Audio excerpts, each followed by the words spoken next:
అమ్మ ఇవి చాలా సెన్సిటివ్ టాపిక్స్. నేను వచ్చింది మనశంకర ప్రసాద్ గారి సినిమా గురించి ప్రమోట్ చేయడానికి వచ్చాను. దీని గురించి నేనేం మాట్లాడినా నేను చెప్పాలనుకుంది ఏంటంటే అమ్మ, ఏ టు జెడ్ తీసుకుంటే ఏ మీద నేను మాట్లాడితే బి నుంచి జెడ్ వరకు ప్రాస్పెక్టివ్స్ ఉంటాయి, ఇన్ని ఒపీనియన్స్ ఉంటాయి.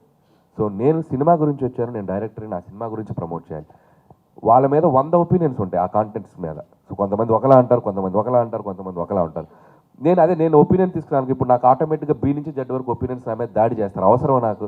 నేను ప్రశాంతంగా పాజిటివ్గా బతికే మనిషిని.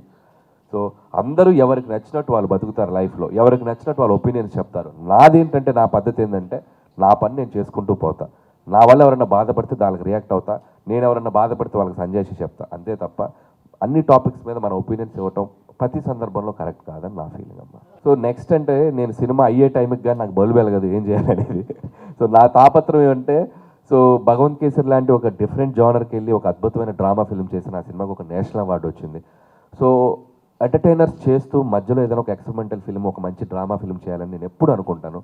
సో అది ఎప్పుడు చేయాలనేది ఆ వెళ్ళే ప్రాసెస్లోనే తెలుస్తుంది. ఇప్పుడు ఆడియన్స్ సంక్రాంతికి వస్తున్న తర్వాత వాళ్ళు ఇచ్చిన రిజల్ట్కి మళ్ళీ వాళ్ళని ఎంటర్టైన్ చేద్దామని మళ్ళీ ఈ సినిమాతో వచ్చాను. రేపు ఈ సినిమా కూడా అద్భుతమైన హిట్ అయితే సరే ఇంకొకసారి వాళ్ళని మళ్ళీ ఇలా అనిపిస్తుంది బ్రెయిన్కి.